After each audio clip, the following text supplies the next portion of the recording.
বাংলাদেশে বাম রাজনীতি ব্যর্থ, আসলেই কি তাই?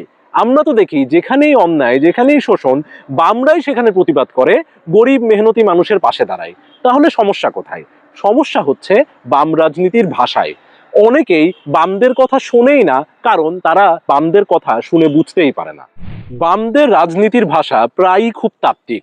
শ্রেণী সংগ্রাম, উৎপাদন সম্পর্ক, রাষ্ট্রীয় চরিত্র, সাম্রাজ্যবাদ, সম্প্রসারণবাদ, এই ধরনের ভাষাগুলো একাডেমিক আলোচনায় ঠিক আছে, কিন্তু গ্রামের হাট বাজারে, চায়ের দোকানে কিংবা গার্মেন্টসের ফ্লোরে এই ভাষা খুবই অকার্যকর।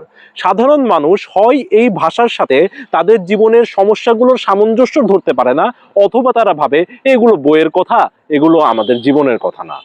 অন্যদিকে ডানপন্থীরা খুব সহজ ভাষায় কথা বলে। তারা ধর্ম নিয়ে কথা বলে, নিরাপত্তা নিয়ে কথা বলে, মানুষের আবেগ নিয়ে কথা বলে।